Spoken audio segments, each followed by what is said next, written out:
Përshëndetje të nderuar televizionistë, unë jam Gjergj Marku, këta jam pas 13 vitesh në Lezhë, pas një eksperiencë gjatë dhe bashkëbisedimi me qytetarët e Lezhës edhe të zonës Veriut në përgjithësi, dhe është kënaqësi që të jem sërish pas kaq vitesh, normal me një moshë më të madhe se sa isha në atë kohë, por është kënaqësi që e kam prit me atë entuziazmin e një profesionisti për kaq sa unë jam, ftesën që më është bërë nga deda që ka dhe kablorin, ka Netsuskomin, pra që ka Netsuskomin, edhe besoj që do kemi diçka të bukur që ja vlen për trevën e Lezhës, por edhe Veriut, pse jo. Do të është diçka modeste, por sidoqoftë ka një titull interesant të emisionit që unë do të drejtoj në mënyrë të përjapshme, që është në kuvend, edhe zëri i Lezhës.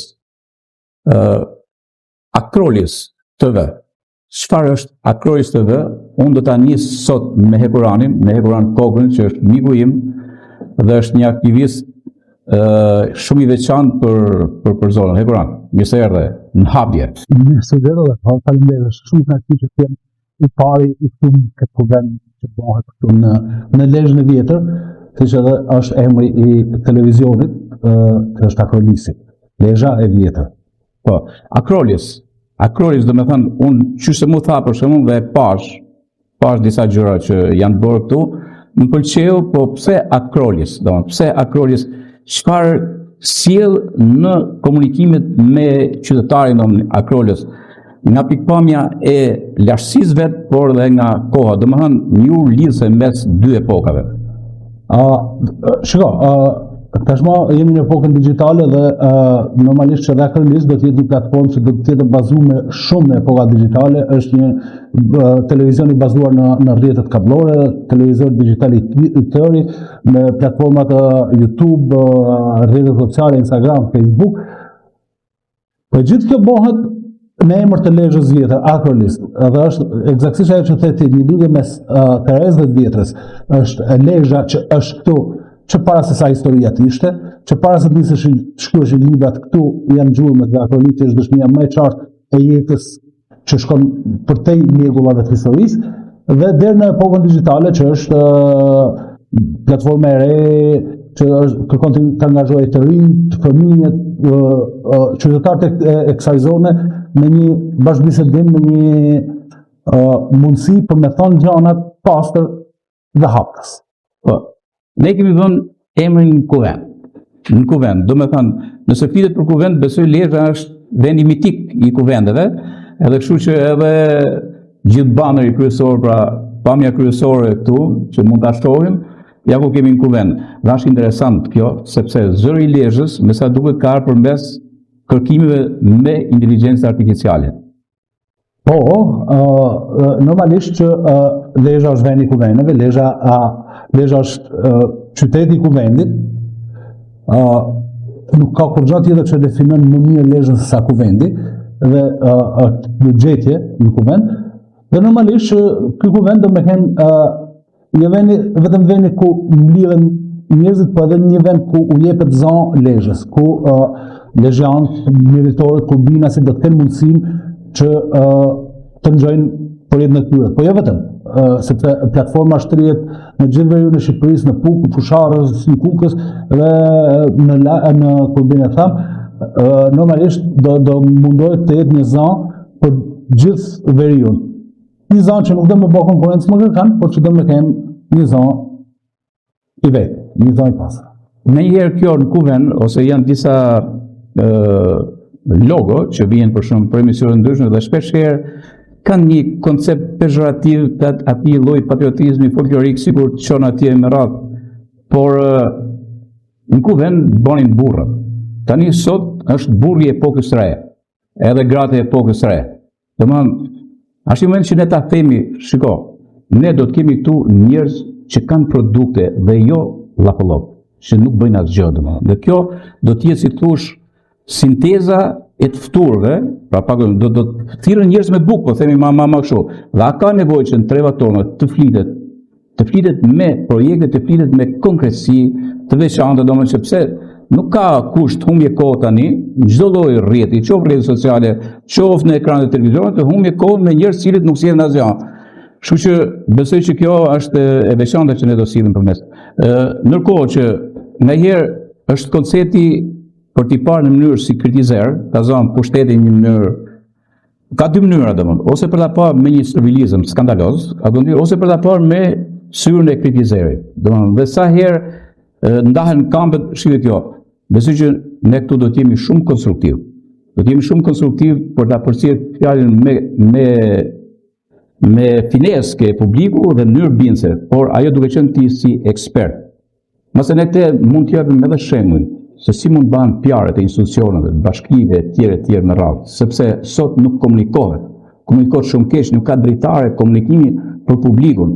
Është një eksperiencë që është e mirë se ti je ekspert për këtë dhe është e mirë se kjo ndikon në komunitet, ndikon tek vendimet që merren në tjerë të iniciativet vendore e gjitha me radhë. Kështu që besoj kjo do të jetë një nga pjesë e forta që ne do kemi në emisionet tona. Padyshim që bashkitë kanë shumë të rëndësishme të komunikojnë me njerëzit. Ne është e vërtetë që kena votu dikë si kryetar bashkie, dikë si këshilltar, dhe ato kanë detyrën me na përfaqësuar ne, po gjithmonë është e provume në gjitha vendet që kur një punë është kryer në konsultim me njerëzit, është kryer në bashkëpunim me njerëzit, është kryer duke i marrë njerëzit të informuar, ka dalë gjithmonë e mirë. Të thash edhe çfarë e the edhe ti, ne nuk do të duam që të bëjmë as kritikun e kërkuit dhe nuk do të duam të bëjmë as servilin e kërkuit. Ne do të duam që këtu të krijojmë një platformë mandat të cilës të mundna me pa si po ecin punë, çfarë mund të bëjmë më mirë, si mund të bëhet ndrysh dhe në këtë mënyrë të ndihmojmë të komunitet për me ecë. Ka për disa vitesh tashmë këshillat tonë bashkiak, Lezhës, Mirditës, Kurbinit kanë nisë që të transmetojnë edhe mbledhjet online. Këtu mund të jetë një moment tese për këto bashkitë që platforma Akrolisit mund të ofrojë hapësirën që të mbledhjet që i transmetojnë live, ti transmetojnë edhe në televizor, të japin një mundësi më shumë që të jetë edhe këtu. Në qoftë se bashkitë përkatëse do kenë nevojë të komunikojnë diçka për publikun e gjanë, mund të jetë një platformë e cila edhe kjo është një platformë më shumë përveç përdorimit të rrjeteve të tyre sociale që shpesh përdoren, po shpesh edhe kanë mangësitë të tyre. Kjo është një mundësi tjetër që është më tradicionale në një sens, televizioni, dhe duke pas parasysh që tashmë qytetet tona, vendet tona kanë met me një popullsi të moshës tretë që kanë Facebookun e tyre, por nuk është se janë shumë më mirë dhe po t'u dërgosh informacionin nëpërmjet televizionit të shkon shumë më mirë, edhe ishte një platformë shumë më mirë që i shtohet asaj çka do të më bëjë normalisht.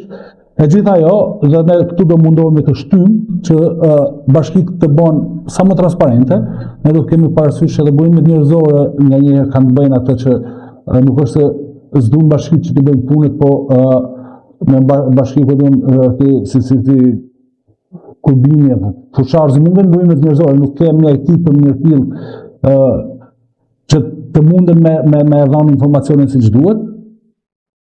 Shpresoj që kjo platformë të jetë një mjet më shumë për të ndihmuar bashkitë në detyrimin që kanë ato për të konsultuar dhe për të informuar qytetarët. Okej, falenderoj Hekuran, sepse tani do të vi radhë dy të ftuarve që do të na sjellin diçka interesante dhe është nevojshme që të sillen prodhimin intelektual, është shumë e nevojshme. Zona të tilla kanë tepër nevojë, por njerëz që thash edhe një herë, vazhdoj ta them, njerëz produktiv që kanë çfarë të japin komunitetit, modelet e tyre, ama vazhdojnë të fuqishëm intelektual që janë të tillë, domethënë, dhe ne këta gjithmonë do t'ju themi që okay, jeni ku vend këtu. Tu ke zëri Lezhës në Akrolis. Të falenderoj, ndërkohë që një promocion të shkurtër dhe pastaj kthehemi të dy ftuarin që i kemi këtu në studio. Të ndiqni më pas.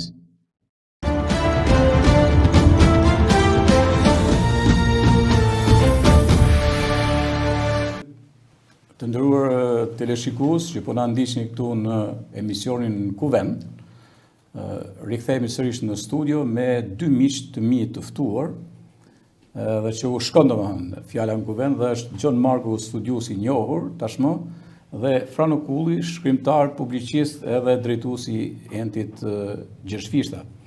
Mirë se erdhët John edhe Frano. Është nësi që kemi edhe në kuvend ju shkon, a Frano? Ju shkon? Gjithsesi, besoj që është terminologji e zgjedhur, titull i zgjedhur, urime dhe suksese. Faleminderit. E Gjoni normal, se Gjoni ka dhe libra, do flasim për atë. Libri ka libra Gjoni për kuvendin. Kështu që Gjon është ju urojmë sukses. Është veni jot. Faleminderit për ftesën. Po. Unë desha të ndaj diçka para se sa të fillojmë bisedën, edhe për temën që kemi përsaktuar kuvendet e moshnjve dhe kuvendi i sotëm në Akrolis TV, të ndajmë faktin që ajo çfarë përjetoi gjithë bota katolike dhe jo vetëm, është pikërisht ndarja nga jeta e Papa Franceskut, një pap ikonik i kohëve moderne. Besoj që keqardhja është e madhe dhe sidomos edhe lidhja me popullin shqiptar. Vizita e tij e famshme në vitin 2014. Nuk e di John, cili është komenti jot me këtë rast? Për gjithë botën katolike është trishtim, është një dhimbje shumë e madhe dhe është një humbje shumë e madhe. Është më tepër që Shqipëria vetë me papatin ka lidhje të caktuara. Vetë Shqipëria ka 8 pap në historinë e vet. Njëri në ta ka qenë Papa Klementi XI, ka pas raporte të jashtëzakonshme me Papa Gjon Palin II, i cili ka ardhur dhe ka bërë mesh në vitin 1980 në Otranto dhe ka kthyr syt nga Shqipëria kur ne ishim si vend i kaluar. Vetë papati ka pas një vëmendje të jashtëzakonshme. Papa i fundit kishte pa diskutim vëmendjen e vet dhe interesimin e vet për vendin ton dhe për Kishën Katolike në vendin ton. Kështu që është pa diskutim humbja edhe për ne, humbja e papës. Po, në 2018 Frano, Papa ka bërë një përshtatje shumë veçantë, ku bjen sy kjo shpreha për shqiptarët e Gjergj Kastrioti, ishte përvjetori i heroit ton kombëtar, dhe normal Papa Francesku është një figurë shumë interesante, sa i përket edhe lidhjes, jo vetëm si bariu shpirtëror i botës katolike, por edhe sa i përket prekjes së sensitivitetit human në të gjithë botën, por edhe ndikimit tij për të qenë në vendet e vogla siç ishte Shqipëria dhe për të dhënë një impuls tjetër të bashkëtesës fetare, mbi gjitha dhe të asaj që ai e quajti shqipet fluturonin të lira në qiell. Po vërtet Papa Francesco që sot u nis në shpinatit me ne shqiptar dhe me Shqipërinë tonë ka një lidhje speciale, shumë speciale, është një prej dhuratave më të bukura që i bën popullit tonë me vizitin e tij të parë pas inaugurimit të tij papal, siç e dim në vitin 2014 me 21 shtator, ai zgjedh pikërisht Shqipërinë për të bërë vizitën e parë baritore. A dheun e Nën Terezës? Ai me këtë rast i bën një homazh gjithë historisë sonë, ndoshta në raport me, sidomos historisë së re, të trazuar në raport me besimin, një dhuratë e cila e te kalon pjesën baritore tek katolikët e Shqipërisë. Është një vizitë që i bën ndër dhe i bën të ndër, e do t'i bëjë ndër në historinë tonë absolutisht, do të jetë shënuar për gjithë popullin shqiptar. Në këtë kuptim, sigurisht nisja e tij sot për në shtëpinë e Atit është një moment emotiv, emocional, unë besoj se për marrë shqiptarët kudo që janë. Po, atëherë kthehemi tek tema për kuvendet. Meqense e nisëm me papën, unë kam parasysh tek libri juaj, ku keni theksuar 29 kuvende të rëndësishme ndërkohërinore për mirditën, po ndërkohërinore, po ndërto janë edhe kuvendet të drejtuara, të inspiruar nga Abat Doshi, dhe duket se kjo linja fetare ku tempojt fetar nuk ka qenë vetëm fetar, por edhe diturimi, arsimimi, kulturimi edhe adhetarie. Atëherë, Mirdita është një ndër trevat më të mëdha etnokulturore të Shqipërisë, por një ndër trevat që ka mbijetu dhe mbijetesën e vet e ka pas në sajt të kuvendeve të mbledhura në Mirditë, qysh. Po të nisemi kështu, Mirdita vjen në traditën e vet, që në kohën e Qezarit ne kemi Këshillin e Pleqve. Por kur vim vonë, unë jam marrë me kuvendet që i përkasin kryesisht periudhës turke. Do me thënë pushtimit turk, pushtimit osman. Ama ka një gjë, edhe arbrit vetë, edhe lugazhinët, të cilët kanë qenë zotë të Mjeditës, kanë pas kuvendet e tyne. Mos harrojmë se ne kemi në Nërfan, në bishkrimin epigrafik të Gzishit, për herë të parë të përdorur fjalën këmbë. Dhe kjo ka dalë në sajt të Paris dhe në sajt drejtimit tyne.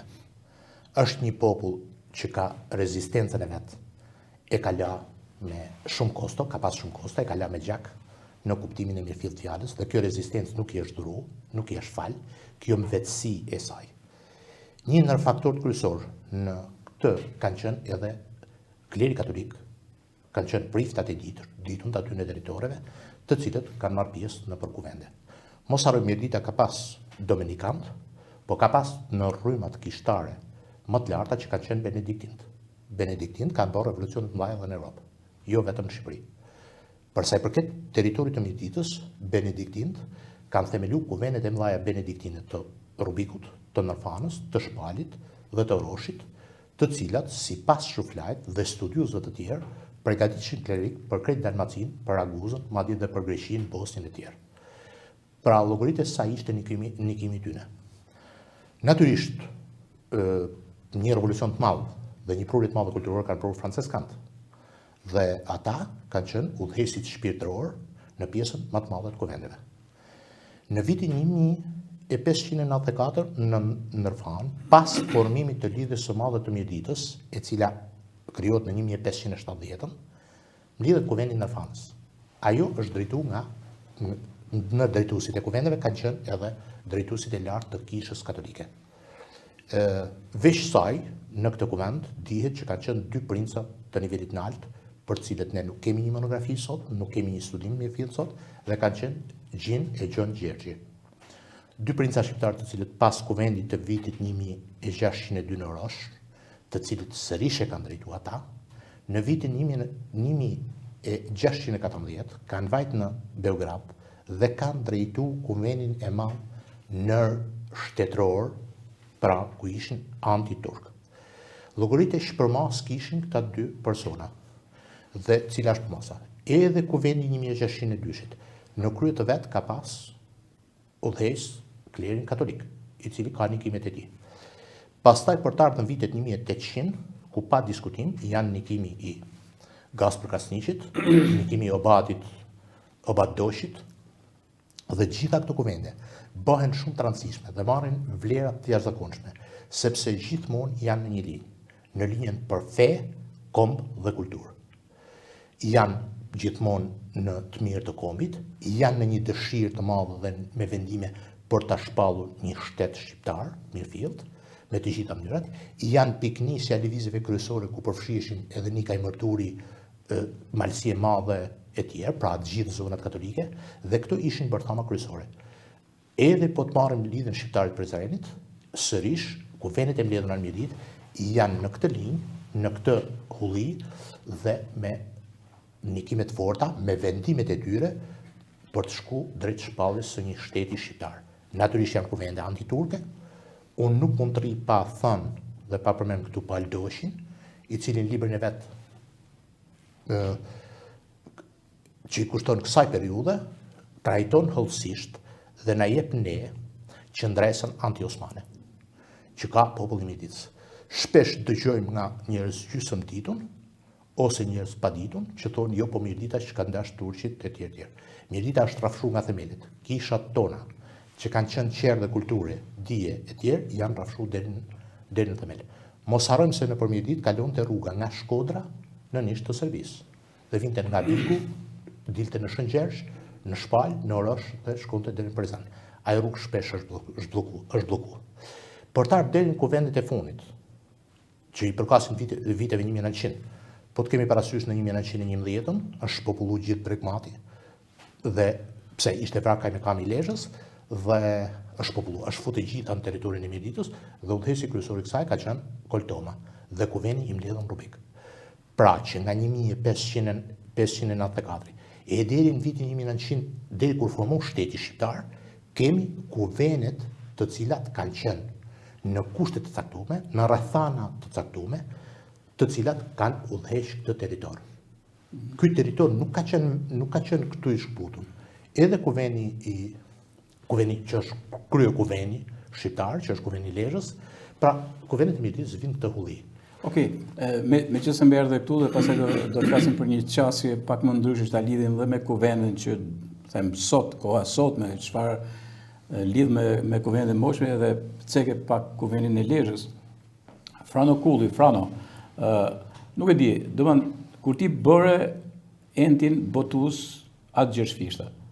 Edhe a kishe parasysh që ky është vendi i kuvenit famshëm të dikurshëm të 2 marsit njërë kuvenet ku është beslidhja madhe e shqiptarëve, edhe pastaj ky është kuveni i shkruarit që e ban Frano, ja? Kuveni i shkruarit, domethënë sepse sjell veprën e fishës dhe jo vetëm, do na sqaroj pak Frano, po që në vitin 1993, stoik Frano, ikon botimesh, absolutisht në një vend ku mbase nuk është edhe kaq kredibël në kuptimin e tregut. Edhe gjithë këto vite Frano që e marr me botime me radhë, çfarë kanë qenë për ty dhe çfarë ke sjell, dhe a ka qenë nxitje Lezhë për të qëndruar fort tu, sepse ishte vend produktiv, ishte habitati i duhur për botimet. Me para më lejo që t'ju uroj shumë përzemërsisht nismen e këtij emisioni në nën titullin ose nën titullimin në kuvend, një gjetje mjaft e këndshme, dhe që ndoshta kësaj trevi shkon në mënyrë më të posaçme. Unë nuk po futem as nuk mund të futem në enumeracionin historik tyne, sepse përballë kam njërin prej studiuesve ekselent të kësaj fushë, por sigurisht që di edhe mundem të thënë se kuvendet në historinë e tyne kanë qenë elementi regulator i jetës sociale, ekonomike, politike, sidomos rurale të Shqipërisë tonë, para shtetërore, themi, para shpalljes pavarësisht kur ndërtohet shteti i parë shqiptar. Sigurisht kuvendet kanë ato përshkallëzimet e tyne në kuptimin që mirëfilli në elementin e vetë qelizor, po themun në mënyrë metaforike, një kuvend ka pas edhe kuptimin e të mbledhunit të burrave të një fshatit në një kuvend për me nërmarrë një usull, një vendim për çështje krejtësisht rurale, krejtësisht vogla të katunit, e deri tek kuvendet e mëdha me dimension marrëkombëtar, të cilat kanë pas në atë tryezën, tavolinën e tyne diskutimin dhe vendimarrjen për zgjedhjen e çështjes kombëtare nën invazionet, të cilat siç dihet në histori tek ne kanë qenë të pandashme për shekuj me radhë. Profesor Gjoni na loj të disa prej kuvendeve të Mirditës, ku protagonist gjithmonë e shpeshherë janë kryesisht prelat kishtar të Kisë Katolike. Këtu nuk është fjala për me absolutisht me ba absolutisht asnjë ndasi, por këto vetë koha, epoka i fton në prisinë e këtyne kuvendeve se në mbështetjen inteligjente, intelektuale të këtyne kuvendeve. Për shembull, ne gjithë dim faktin që Abati i Mirditës, Abat Doçi, në ndërkohë është edhe themeluesi i shoqërisë bashkimi. Është një prej organizmave që të zënë fill në shkerel të malësisme, një prelat tjetër, domnosnikën atje, dhe mas 8-9 vjeç nën kryesimin dhe nën kryesinë nën mbështetjen pa kushte të Abatit Mirditës, ndërtohet shoqënia bashkimi atje, e cila i shërben çështjes sonë kombëtare në shumë plane, në shumë dimensione, deri tek ajo me fjalorin e gjuhës shqipe, me çështjen e gjuhës kombëtare e të gjitha problematika tjera. Unë nuk po zgatem në këtë histori, por e përmendni si një prej shembujve se, pra, Abati i Mirditës, prej Shkodrës, atje domnosnikaj, jemi në vitin 1899, nëse nuk gaboj, kur këto njerëz mlidheshin atje në shkrel për themelimin e shoqënisë, sepse jemi në kohën kur ende Perandoria Osmane nuk është shprish, nuk është shkoklu akoma ende, dhe nuk mund bashin takime të tilla aq më tepër me te patriotik brenda qytetit Shkodrës.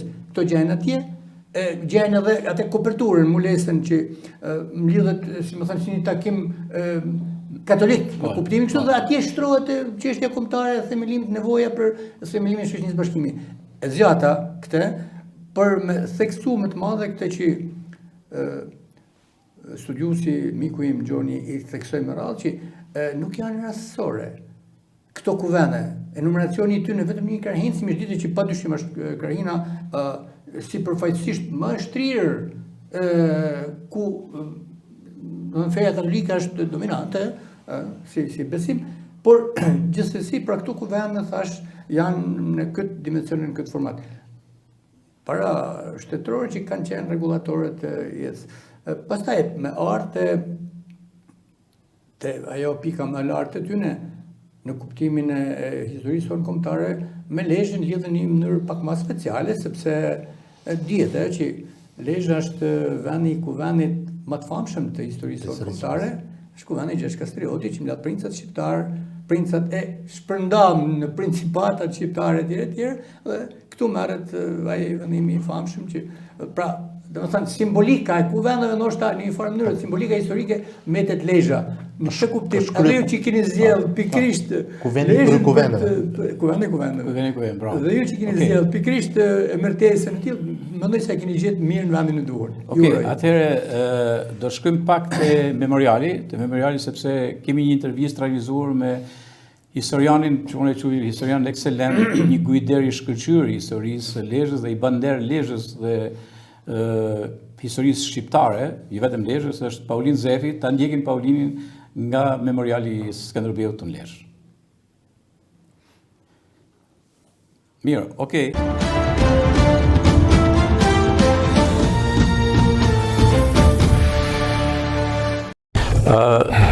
Jemi këtu tek memoriali i herojit kombëtar Skënderbeu, edhe unë nuk mund ta mendoj që të nis emisionin në kuvend për herë të parë këtu në Lezhë që mos kem Paulin Zefi, edhe pse nuk e kam në studio Paulinin, po jemi këtu në terren se na pëlqen terreni. Si më shumë na pëlqen terreni. Në kuvend, Paulin, ç'a t'jep ky si fjalë, si kështu, si metaforë? Faleminderit ty për ftesën, se po hap siparin me mua. Falenderoj shumë. Të përgëzoj edhe në njëjtën kohë edhe suksese në projektin tonë të ri. Po këto janë më bën si, ose them shtëpi e parë, po shtëpi e dytë është me siguri. Memoriali vendvarrimi Gjergj Kastrioti. Po. Bilen po ti llogaris orët e punës, më shumë i kem këtu në kuvend. Se sa mund të kem familjen në apartamentin. Do të rrezik keni më shumë se Skënderbeu. Ma merr mend se po. Se Skënderbeu ka kaluar muaj tek fundi ditës ose bona 8 vite e gjysmë. Domethënë viti 9 i punës së shërbej këtu domethënë. U kam përmend në studio dhe them kështu në kuvend dhe ka një zëri i Lezhës. Domethënë është gjetje përmes inteligjencës artificiale, domethënë vetë ka paraqitet. Domethënë ChatGPT, Po, okej. Por kjo ka një gjë domun, sepse dhe vetë si mision i parë që është ky, ideja është që të rrahim te kuvendi, përderisa kemi vënë të emër bashkë me Akrolisin. Akrolisin e ke parasysh ti? Në fund dy llafe se ja pyeta pak dhe e Kuranit. Akrolisi, çfarë? Akrolisi është thotë qyteti i parë i Lisit ose Lezhë e Hershme. Është bërthama protourbane e qytetit, në njëjtën kohë. Aty ka 23.000 lezhë, por po ashtu është qendrat e para të fortifikuara ndër më të vjetrat jo në Shqipëri, po edhe në rajonin e Mesdhut. Si qendra e fortifikuar, nuk është e periudhës antike, por është më përtej shkon në periudhën protourbane ose protohistorike ose prehistorike. Në vëmendimit më të bukura dhe më të mëdha në vendin tonë kësaj periudhe, sepse është 1.4 hektar sipërfaqe. Shumë pak njerëz e dinë se ka gati sipërfaqe të 2 hektarë është shtilla e Lezhës, 1.8 brendshme, 1.4 hektarë është Akrolisi. Duket i vogël, por 1.4 hektarë rrethojnë muret antike. Po, konvencionet e komunikimit mes Akrolisit edhe Lisit. Konvencionet e hershme, mbrojtje etj, po cilat kanë qenë konvencionet? Sepse ne kemi konvencion tjetër sot.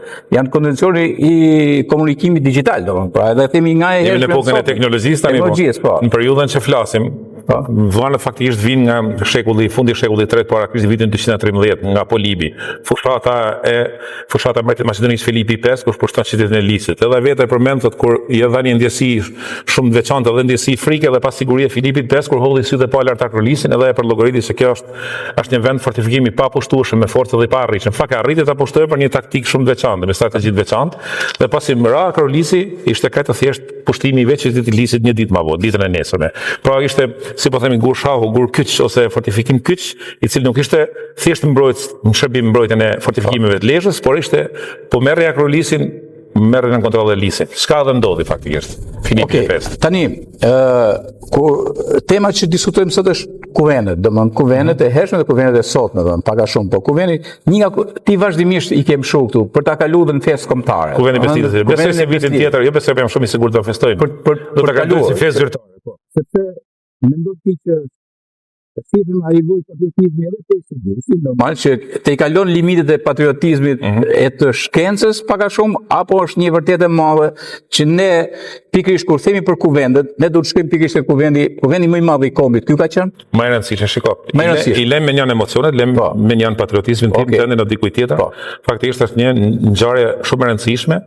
Jo vetëm të rëndësishme, por është ngjarje më e rëndësishme në historinë e popullit shqiptar. Shumë e çuditshme pse nuk ka shpall festë zyrtare deri më sot. Është e pafalshme. Por gjithsesi më mirë vonë se kur, prandaj them, besoj, jam sigurt se thash për i frazoj vitin tjetër do kremtojë si festë kombëtare. Pse arsye? Shumë shtete të botës sot festojnë festën e bashkimit, festën e unionit, si thonë ndryshe. Vendi jon ka ditën e pavarësisë, ditën e sërimit, shumë bukur, por kemi të bëjmë një ngjarje tjetër më të rëndësishme që ka ndodhur më herët në kohë, edhe lidhet pikërisht me kuvendin e Bestidës Lezhës. Është bashkimi i parë politik, ushtarak, ekonomik i vendit tonë, i popullit shqiptar, po themi, arbër mesjet dhe për fat keq edhe i fundit. Çka do thotë se është ngjarje më e rëndësishme në historinë e popullit shqiptar. Çka e bën këtë ngjarje se të marr keqje huan të jashtëzakonshme edhe ndërkombëtare, vetëm kombëtare, por edhe ndërkombëtare. Për të arsyeën e vetme se impakti që i dhuroi Bestidja e Lezhës, impakti që dhuroi më vonë, pra produkti që thotë pas Bestidje, post Bestidje, ishte një impakt ndërkombëtar. Janë 24 vite nga 1444 deri 1468 kemi 24 vite luftë dhe qendrës kundër Perëndrisë Osmane, e cila ishte i produkt i bashkimit fillim, sepse Gjergj Kastër Skënderbeu nuk mund t'ia dilte i vetëm në fillim. Faktikisht momentet kyçe jetës tij, veprës tij, në fakt ngeli vetëm, por ishte pikërisht baza që kishte hedhur në Lezhë, populariteti që ishte fituar edhe në popullin e zonave të tjera, si ishin pjesë integrale e principateve të tjera, që më vonë nuk ishin qendruar mesnik, por popullar dhe qendroi besnike, qose nuk qendruan fisnikët, s'ka bëri të mundën që rezistentat e tij të jetë kaq e gjatë dhe kaq e suksesshme derisa ndroi jetë. Madje edhe 10 vite pas vdekjes. Okej. Edhe pyetja fundit ka të bëjë me këtë. Pra, a mund merret si një gur kilometrik? Pra, një referencë kilometrike ku ne shkojmë atje edhe në kohët e sotme. Dhe kam një pyetje kështu konkrete. Domethënë, ai që aspiron për të bërë kuvendar i sotëm, i parlamentit sotëm me radhë. Pra, jo vetëm nga treva tona, po se e kanë këtu, po edhe nga treva tjera. A është që, okay, hajde shkojmë një herë te ai kuvendi i madh i kombit që u bë atje. Dhe a do t'i jepte muzë, a do t'i jepte taban, a do t'i jepte subkonsciencë e tjera, domethënë çdo kuvendari që më thanë, po, a jam ai formati unë që i duhet rajonit, që i duhet vendit e tjerë me radhë. Që thotë, po ti lexoj të mirë vendimet e kuvendit Lezhës. Edhe efekti që dhanë kohë më vonë, do të detyronte pjesën më të madhe atyre nëse thellohen aq shumë, se thuhet ti deputet që mund mandatohen në parlamentin shqiptar, tjerë që vinë pas këtyre zgjedhjeve që po presim, e mirë se sapo të marrin mandatin vinë të paraqiten fillimisht këtu. Nuk ka hapësirë për 140 deputet, por këto 10 vete zën mund vinë me radhë. Betimi më i bukur do të ishte pikërisht këtu. Para se të bëni seancën e parë parlamentare, betimi më mirë do ishte të bëhej këtu. Se faktikisht vetë simbolika që mbart ky objekt do të jepte një peshë shumë të madhe edhe vetë parlamentit që mund bëjnë betimin këtu. Antarëve të atij parlamentit të ri që dalë nga zgjedhjet e 11 majit, po themi në vendin tonë. Shumë faleminderit, isha me Paulinin, historianin ikonik që e kemi këtu në Lezhë, pa ikonik për gjithë shqiptarinë. Absolutisht po, e tjerë radhë. Edhe faleminderit për gjithçka sot dhe për datimet e tjera dhe gjithçka për Bestidjen e madhe. Dhe kthehemi tani në studio.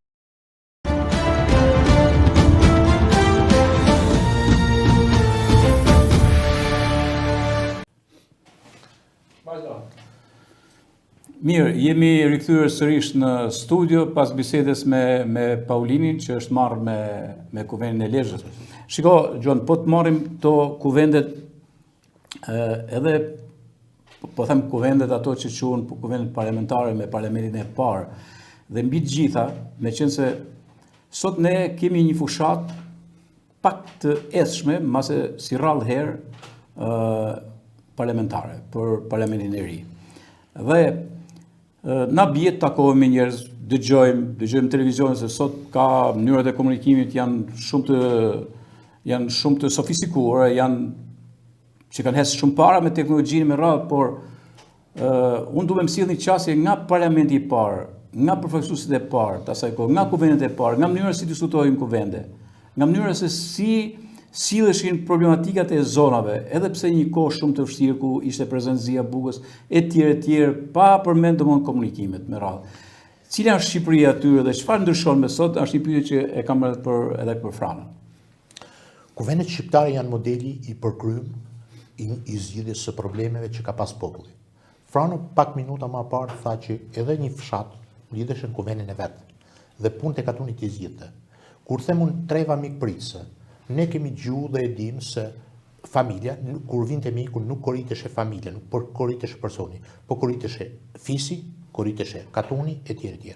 Dhe ne kemi raste të përmenuna nga të hujt, ku është heq kushi me ushimin që ka pas, dhe ka shku të ngjit, për t'ja dhanë mikun dhe për të nxjerrë të lam, të mikpritun, mikun që kishte ardhur te shoqi, te dashamiri etj. Ama kuvendet tona të hershme, në traditën tonë, këto janë përshkruar edhe nga studiuesit e huaj, nuk mund përdorësh një fjalori ashtu tyre. Ti mund ta shprehësh mendimin tënd, edhe pse mund të ishte i padrejtë. Ama aty ti jepesh fjala derisa flitë, nuk mund presupozohet dot në një kuvent të merret me regjistra, me fjalë të larta, me thyrje, me gjëna që shohim sot në jetën tonë përditshme. Edhe kuvendet tona kur janë themeluar, kuveni i madh i Shqipërisë, pas themelimit të shtetit shqiptar, ka pas ajkën e intelektualëve shqiptar. Pra kemi flasim për parlamentin e parë. Për parlamentin e parë. Edhe po i marrim kjo zonë, kë ka pas. Llogaritë, kemi Padër Gjergjfishtën në parlament, kemi Padër Ambroz Malaskën në parlament, kemi Nolin në parlament, kemi personalitetit më të larta të kulturës kombëtare shqiptare. Nërmjetën, etj. Pa i përmend gjithë me emra. Dhe ç'a ishin? Diskutimet e tyre në parlament janë Luiz Grakuqin. Diskutimet e tyre janë të nivelit të lartë në të gjitha planet. Frano tha parë, apo doshi themeloj shoqërinë Bashkimi me ajkën më të lartë të intelektualëve shqiptar. 21 vepra të shoqërisë Bashkimi janë kryeveprat e botume. Sot akoma me kompjuter me gjitha nuk arrin. Pse? Ata ishin gjithë shkollum jashtë, ishin gjithë menjët në rituna etj. Vim ma vonë, edhe kuveni i vitit 1992-93, kishte profesorë të universitetit. Sot nuk besoj, unë nuk kam asnjë lloj dëshire dhe asnjë lloj kënaqësie me diskutu për politikë.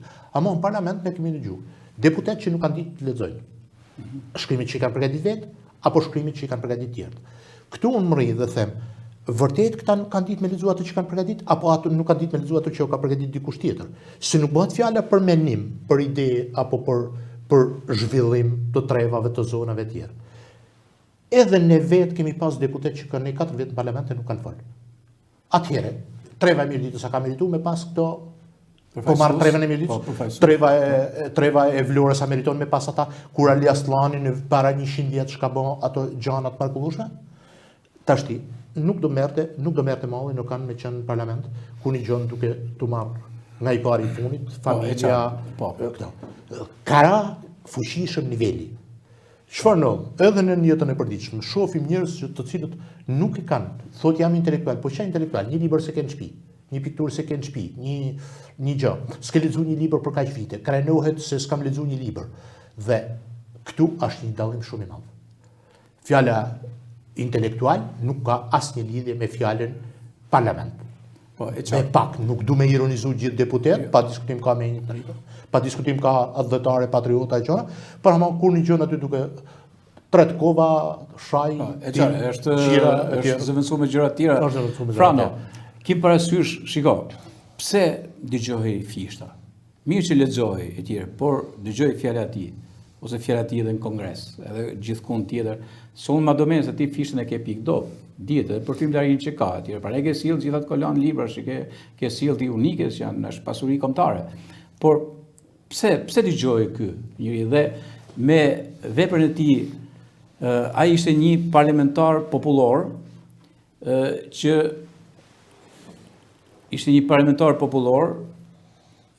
në çdo rresht që lexoi shihej ishte anatomia domethënë e kohës, e njerëzve, e tipologjive njerëzore, e krahinave të Shqipërisë etj me radhë. Ma shkoqit pak Frano se ti je mjeshtër për veprat e fishtës. Faleminderit për komplimentet, po. Dgjoj, nëse marrim fishtën në kontekstin e kuventarit ose parlamentarit ose asembleistit, siç quhesh asambleja e parë në 1921, sigurisht që këtu, domethënë nëse e marrim dhe vendosim sepse kështu duhet në fakt në rendin e parë të kuventarëve të saj kohë, ka edhe një element tjetër që Një dhunti tjetër që zoti atje e kishte falë ishte edhe oratoria. Por prapë kjo është pjesa më vogël e gjans. Ju në bashkëbisedë me Gjonin përmend pak më parë se u shkoqit një listë minore, vogla listë e parlamentarëve të saj kohë. Gurakuqi, Fishta, Noli, e tjerë se kam frikë se harroj ndonjë edhe këto janë ato që nuk meritojnë absolutisht me u harruar në asnjë rrethan. Ato ishin një elit njerëzish fare zgjedhur e njerëzve të Shqipërisë në kuptimin intelektual, po në kuptimin më të plot fjalës intelektual. Ishin të brumosur, të formuar me dije të pakufishme, një më shumë se sa tjetri, të shkolluar në randin e shkollave më të mira të kohës. Por në ndërkohë ishin edhe shqiptarët më të mirë dhe të papërsëritshëm në kontekstin e dashurisë që ato kishin për vendin e tyre. Është shumë e rëndësishme kjo. Ato vinë edhe po marrim sepse gjithmonë unë kështu e kam konceptuar që ajo asambleja parë i Senjishit ose kuvendi i parë legal i shtetit shqiptar që është ky, vjen me këto personazhe që vishin prej këtyre kuvendeve që në pak i çekin pak më parë. Këto që ndërtojnë ato kuvendet e shoqënitë e tilla, kulturore, patriotike, etj, me atë shërbesë që është zakonshme për komin e vet. Këto pastaj vinë ndërtojnë parlamentin e parë, ndërtojnë politikat e Shqipërisë se si mund të bëhet etj dhe sigurisht këto shërbejnë jo vetëm me fjalimet e tyre në kuvend që është koncepti më i vogël. Këto shërbejnë me gjithë atë background me cilin hynë këtë kuvend. Dhe unë pastaj besoj se janë në rezonancë me çka u fol më përpara. Krahasimi me kuvendin e sotshëm të Shqipërisë është një dallesë jashtëzakonisht e madhe në kuptimin sepse Zot më falë nëse më katoj, po është e pakrahasueshme në të gjitha kuptimet. E para, parlamentarët e sotshëm, kuvendtarët e sotshëm që ne i zgjedhim, absolutisht janë statura shumë më minore. Jo pse janë 140 dhe ne as nuk mund të shpesoheshim që 140 do të ishin elite sepse në fundit është niveli i demokracisë që i çon kështu atje. Por që një digresion, një teposh dhe kaq të madhe që sjell krahasimi i 100 vjetëve gati më parë, 100 sa vjetë, 140 vjetëve më parë, me parlamentin e parë Shqipërisë, është vërtet një dishezë, një teposh dhe një tatvyet e madhe në kuptimin e edhe intelektual, po edhe të dashurisë për këtë vend. Se në fundit, në format ndryshme, dashuria për vendin, advetarizmi, patriotizmi,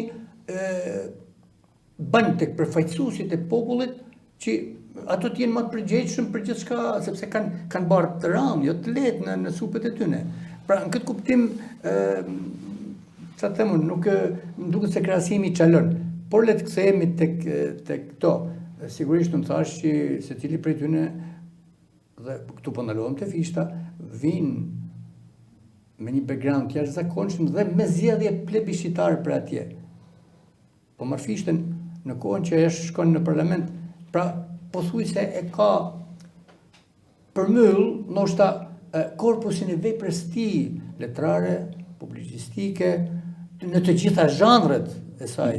Lahuc Malsis, pastaj të cilin në formën përfundimtare boton 37-ën, ai ja ka kresat i kanë me pa ba deri në atë kohë. Pra domethënë, ai vjen me një background të tillë, me një plotësi të tillë kështu me parametra të jashtëzakonshëm, intelektual, shërbeset, ka ndërkohë disa shërbesa të tjera, gjithmonë në plan patriotik.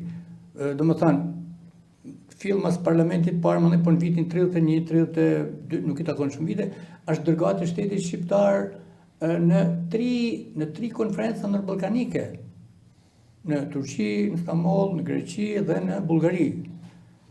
Dërgohet prej shtetit shqiptar, jo thjesht për të respektuar as për honorific, por sepse ishte personi i cili ishte i denjësishëm për të përfaqësuar shtetin shqiptar të asaj kohe atje.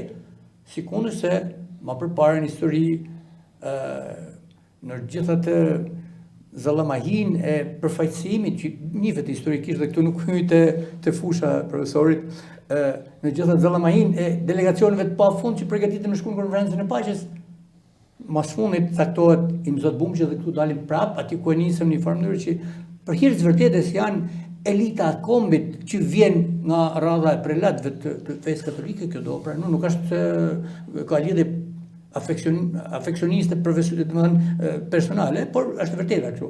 Dhe ai zgjedh, pa e ka kusht taksativ që nëse zgjedhet kryetar i delegacionit përfaqësues në konferencën e Parisit, kërkon fishtën në delegacion, sekretarin e delegacionit, dhe ai fjalim që marrën atje është i pohum prej vetë, shkresërisht me shkrim prej vetë Monsinjor Bumqit, që fjalimin unë kam lexuar, për fjalimin e ka përgatit fishta.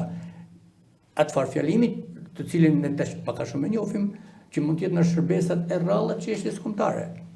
Ka një moment tjetër pastaj këtu që prej atij delegacionit, me që jemi edhe në një ditë homazhe solemne në kuptimin e ndërimit tjetër Papa Franceskut, një dërgat e këtij delegacioni që ndodhej në Paris shkon në audiencë tek Papa Pavli VI, kujtoj nëse nuk gabohem, dhe në delegacion nuk ishte thjesht një delegacion, një pjesë e delegacionit shqiptar, po ashtu mitar frashni, për shembull, nuk është thjesht delegacioni i klerikëve shqiptar që shkojnë në një audiencë te Papa i Kosë, por shkojnë atje një delegacion dhe fillesa e dialogut është kjo që ati shenjt janë të shkruar prej dokumenteve të kohës, ati shenjt i kërkojnë, i thonë, drejtohet Monsinjor Bumqi, ne kemi ardhur të kërkojmë ndihmën tuaj sepse ne kërcënohemi ende prej coptimit të vendit tonë.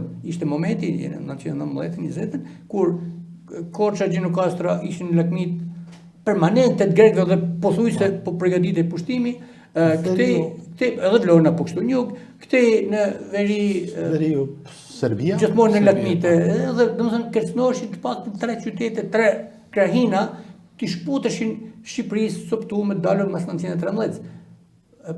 Ka një dialog të interesant atje kur Papa sot po ju i dini sot marrëdhëniet tona në plan diplomatik, thotë që ne thot me Italinë në këto momente thotë nuk i kena gjana të mira, sepse Italia pretendonte për vete pjesën e dorës deri në veri. Thotë po aty shenjë thotë vërtet thotë ju nuk keni thotë ndoshta atë raport kështu të mirë me Italinë, thotë po bota thotë ka edhe Ingilterë dhe Amerikë. Edhe sigurisht që Papa merr përsipër dhe është ndërhyrja e këtij delegacionit, se zgjata, dhe kërkoj njerëz, është ndërhyrja e këtij delegacionit kuventarësh, që të mos ikim prej temës ku jemi, që nikon jashtëzakonisht shumë që këto, do të thotë ricoptimi i Shqipërisë mos ndodhte edhe pra të këtij nivelit ishin ato kuventarë e aso kohe të asaj here. Le ta ndërpresim këtu se nuk di çka më thënë pastaj me komentar që kemi sot. Jo, por sot ka ligjon po vetëm një fjali. Jam 100% përkrahje edhe në të njëjtin menim me Franon. Unë do vi ke kongresi i manastirit. Llogaritë sa patriot kanë qenë ata burra, dhe llogaritë sa shqiptar të kullum kanë qenë, sa minje të drejtuna kanë qenë, ku mas një debati që kanë pas me njëri tjetrin, ata kanë toleru palët dhe kanë miratu alfabetin latin. Unë po marrë dhe kam menu në një herë me vetë time dhe kam thënë, po të mos kishte ndodhur ajo ngjarje e madhe historike, vërtet a do kishte ndodhur shpallja e pavarësisë, ose po të kishte ndodhur një njëjta gjë, po të kishte ndodhur tjetër gjë, a do kishte ndodhur shpallja e pavarësisë? Për ato ngjarje duket sikur janë të lidha. Ata kanë qenë burra aq të kthjellët, dhe aq të ditur, dhe aq advetar, sa është vështirë të qesh. Kështu që bashkon me Franon kur thotë, ai ka më madhe patriotëve, ai ka më madhe intelektualëve, gjithë shkollum jashtë. Mjeda i shkollum në Austri, ai i shkollum në Itali, pra ishin në universitet më të larta. Po janë edhe kapacitete menore shumë të larta. Te ky moment të blesh edhe një sekondë. Po vetë ta futem këtë. Okej, se më pëlqen kjo, po pa marrë. Te kongresi i manastirit që është një pikë vërtet nevralgjike, se ne nuk di çfarë gjuha shqipe të shkruar do të kishin pa produktin aty i kongresit pa alfabetin. Historia në dokumentet thonë që janë 32 në mos gaboj alfabete që paraqiten atje, edhe mas disa shumë diskutimesh e tjerë, është nuk zëndan asnjëri, mi ta frashni që ishte kryetari i kongresit, vjen me alfabetin e Stamollit. Mjeda ka një alfabet shoqënisë agimi dhe më lejo të hapi klapat. Në fakt, në atë kuvend nuk kishte edhe një gjuhëtar tjetër ma ekselent se sa në Mjeda. Dhe shoqënia bashkimi kishte po kështu alfabetin e vet. Latin. Të gjitha këto ishin latin, përgjithsisht për ashtu të Mithat Frashin që ishte i Stamollit. Dhe deshta me theksu këtë që pra aty gjendet me gjithate kompromisi që fillon me tërheqjen e mjedis prej alfabetit shoqënisë bashkimi që ishte e thonë gjuhëtar studiues dhe që ishte gjuhëtar më i mirë. Më i pranueshmi. Megjithatë ai për hir të kombit të dhëut të tjerë. Eksakt, që ne të mos ikim pa alfabet prej këtu, ban tërheqjen e parë, pastaj gjendet fishta me Tanat Odhunti që ishte fal zotin, personazhi gati në dimensionin e gjeniut, që zgjidhet prej të tjerëve. Si më thënë, hajde t'i bëjmë ndërman kësaj pune. Edhe paka shumë i fjallimi i famshëm i tij fillojnë kështu që o shqiptar, si më thënë, ne o burra, a do ta lam Shqipnin pa gjuhë shkruar pa alfabet? Edhe këtu zën film andaj. Sa i bin gjitha palët si me magji. Kaq shumë mirë kuptim. Andaj Mithat Frashin me gjithë atë autoritet i biri Abdylit, atje, me gjithë prestigj patriotik adhetar, gjen rastin për më të heq.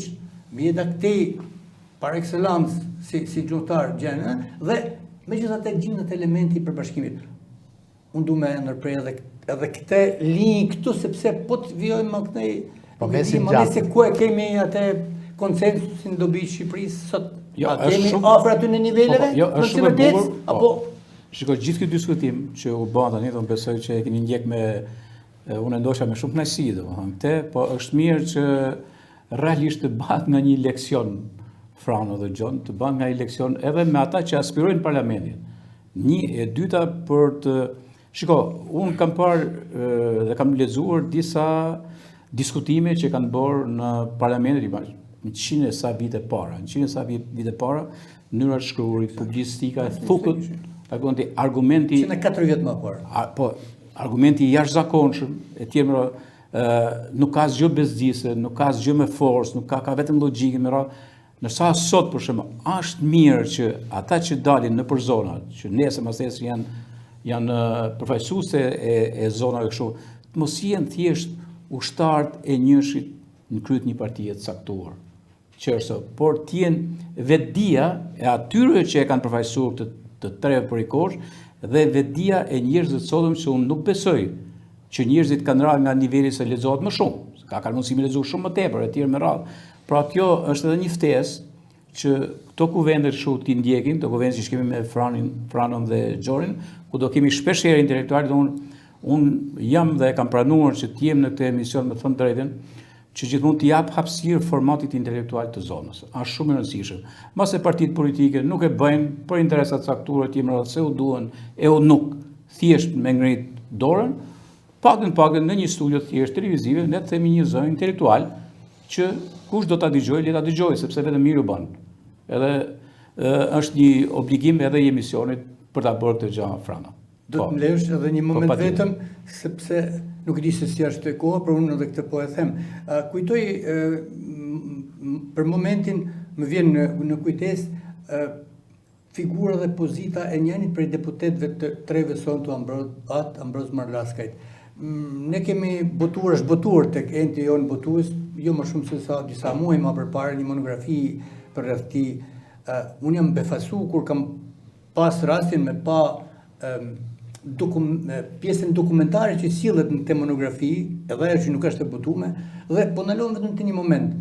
Vetëm ndërkëmbimi me bashkëfshatarët e tij ose me njerëzit prej cilëve i vinte i zgjedhur, të trevën e Mirdicë deri i kufi me Shkodrën këtu, janë të hatashme, befasohesh për kujdesja e parlamentarit zgjedhur prej tyne, për detaje nga më të voglat, nga më të rëndomtat e jetës një familjes ose të një katuni të vogël atje, për kujdesja me çu deri në fund e Marlaskajt.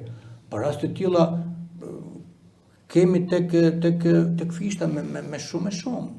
Në pjesën e vetë publicistike, jo vetëm në atë të botumen, në kuptimin e shkrimësisë të tij në këtë zhanër, këtë fushë, por edhe botimet tjera për rreth tij tregojnë raste nga më të ndryshme që për një katonor zadrime, si i thot ai, ose për një qytetar Shkodër që i shkon për një X gjë më të voglen, ai ban aq shumë hapa derisa ta zgjidhte te qeveria, te mreti, te ky e te ai.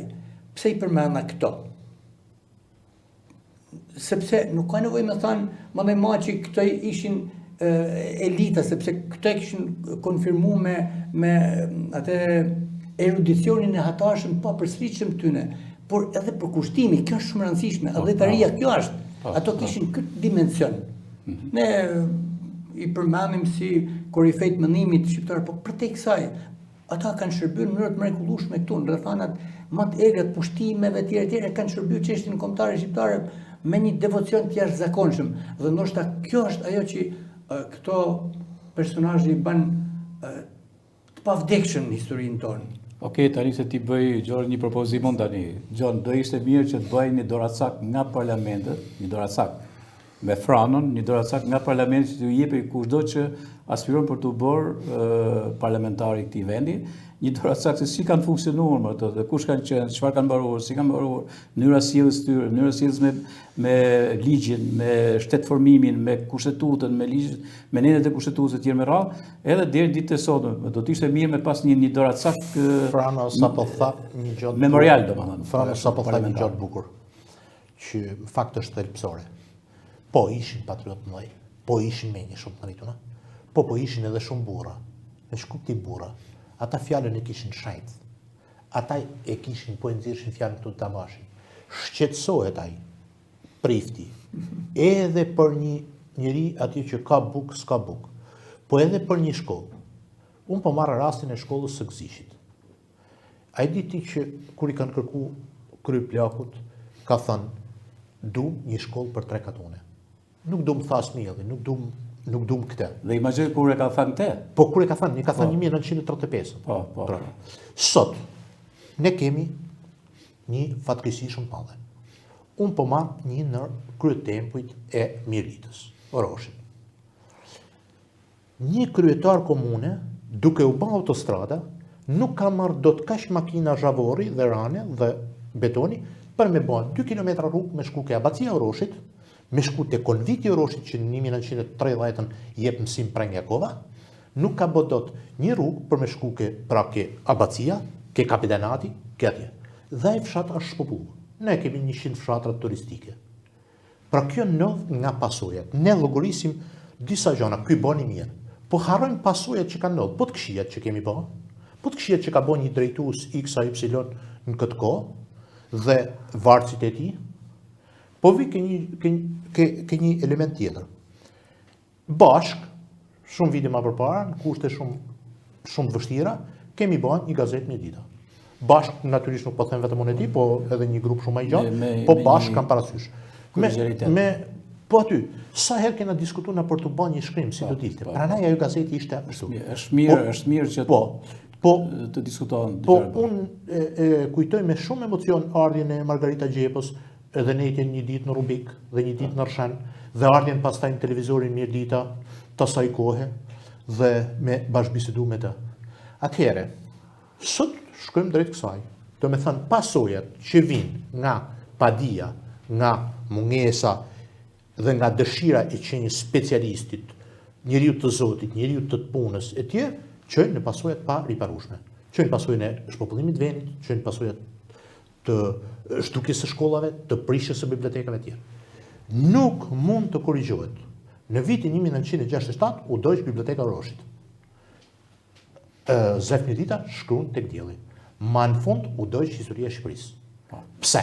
Ishte një ndër bibliotekat më të mëdha. Ishte më e madhe si biblioteka e Shkodrës, se ata priftat mençëm e kishin qu diku ku mos digjet. Siç Dom Letsaçi thot, i referohemi arkivit të Ndërfanës. Pra arkivit të kishës së Ndërfanës, se arkiv tjetër nuk ka pas. Dhe këto janë djeg, janë vuzjarni. Ku, si mund t'i gjom në ato dokumenta, tash ti duhet me shku on Rom, on Dubrovnik, on Vjen, on Padova. E qartë, gjithçka që folim mund të rishim për orë tërë, sepse është temë shumë a shumë, por... Kërkëm një se nështë ata postum në njëherë linjën, po... Ne do kemi kohë për të biseduar emision pas emisioni, por thashtë edhe i herë premtoj që këtu do bëjmë kuven, dhe jo shaman. Dhe kjo si shbëm sot, pra kuven. Kuven ku të dëgjohen ata çfarë kanë për të thënë në komunikim me publikun.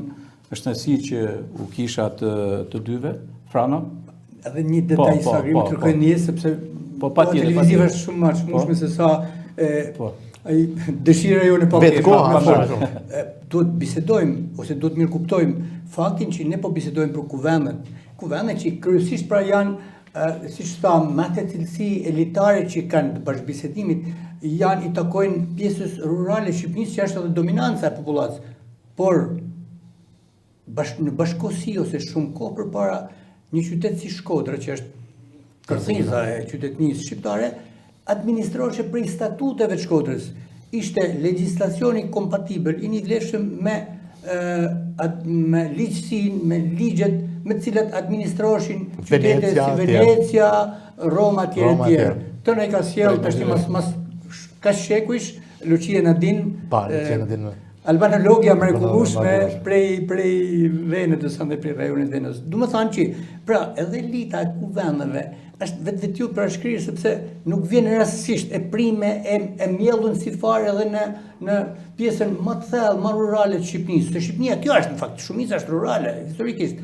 Vjen sepse janë ky kontingjent i këtyre njerëzve, kjo elit vinte prej shkollave më të mira të Evropës, qarkote në për qytetin e Shkodrës ku kishte këtë lloj zhvillimit, po thona, edhe juridik po tjerë, qytetrimor po edhe juridik, dhe cilësia kuvendeve është e këtij niveli sa që ne shohim me zili edhe sot e kësaj dite. Shumë faleminderit, edhe unë do t'ja u përcjell atyre që janë duke bërë fushat gjithëve, do mundohem t'ja u përcjell emisionin, t'ja u përcjell në link. Shumë faleminderit, shumë kënaqësi që ishi këtu. Ndërkohë që do të kemi diçka, në çdo emision unë do të mundohem të sjell nga një ekstrativ përshkrimor, analiza, komente për një ngjarje të caktuar që të jetë edhe për trit, po edhe për tjerë, po sidomos edhe për trit. Kam shumë dëshirë dhe do t'ju çastem duke lexuar ato analiza që janë më të mira, më të prekshme, janë më përmbajtësore, analiza që ka nevojë në një fenomen që bëhet kolektiv. Për shembull, fenomeni i fundit që ka qenë kolektiv është Big Brother, besoj e keni ndjek, Frano, edhe Gjorën e keni ndjek në një pjesë të tij. Edhe që nuk e ndjek. Megjithatë është fenomen kolektiv, por unë do të sjell, duke mbyllur edhe emisionin, do të sjell një analizë që bën Korab Bllakaj. Nga Big Brother te kolapsi i vetdijes kolektive. Big Brother nuk është më një emision. Është një pasqyrë groteske e asaj që po bëhemi. Një shoqëri që i kthehet vetes jo për ta njohur, por për ta mohuar. Një kom që më shumë interesohet për grinje dhe pavlera në një shtëpi plastike se sa për fatin e tij historik. Një brez që ndjek dramën e inskenuar, ndërsa e lë pas dore dramën reale të shpirtit të tij në shurje. Kjo nuk është më arktim, është një autopsi morale e një shoqërie që po qelbet e gjallë. Nëse dikur panemet romake mbani turmat të qeta, sot spektakli mediatik bën më shumë e bën turmën të verër. Në vend të vetdijes kemi voyerizëm, në vend të pjesëmarrjes pasivitet, në vend të lirisë një ekran ku e zgjedhim robërinë me SMS. Big Brother është laboratori i shpërqendrimit të madh ku njeriu mësohet të dojë çka është banale, të urrejë çka është fisnike dhe të adhurojë çka është bosh. Të ashtuiturit banor nuk janë as personazhe, as përfaqësues. Janë karikatura të shpirtit njerëzor të përzgjedhur jo për karakterin, por për konfliktin. Ata nuk debatojnë, por ulërinë, nuk përfaqësojnë mendime, por impulse, nuk ndërtojnë urë, por gropa në emër të kontentit. Ky është projekti i inxhinierisë së njeriu të pavetdijshëm. Një njeri që e urren vllain e vet, por adhuron opinionistët që e manipulojnë. Shoqëria Big Brother është shoqëria e njeriu të rrudhur në formë më të ulët të ekzistencës. Një trup që kërkon kënaqësi, një mendje që nuk pyet dhe një shpirt që nuk beson në asgjë më të madh se vetja. Tani kur historia po na thret për në gjegje kombëtare, ne u përgjigjemi me votime për banor. Kur rinia ka nevojë për shembull idealist, ne u japim idolet zbrasta që thyen rekorde në kotësi. Ky është teatri absurd i një kombi në krizë shpirtërore ku identiteti nuk metohet përmes thellësisë, por përmes simbolikës së shtrembëruar dhe konflikteve artificiale të dizajnuara për të përqarë dhe jo për të bashkuar. Ky ishte, si thush, ky komenti ekstrativ i këtij emisioni. Her pas here do sillim çaste të tilla, por edhe pozitive, normal, por për fenomenet që bëjnë kolektivitetin e shikueshmërisë dhe kolektivitetin e analizave edhe të mënyrës së të jetuarit dhe kthejnë modelet, domethënë si një lloj uzurpimi të mendjes dhe në anën psikosociale të shoqërisë, është normal që ne pse jo duhet i përmendim në për emisione. Gjithsesi, në një emision do të kem 3 vetëm për çështje të tilla. Faleminderit që më ndoqët këtu në Akrolis TV, keni mundësi që ja pas javë të niqni emisionin në Koven. Nga unë Gjergj Margu, tu në Akrolis TV, na ndiqni.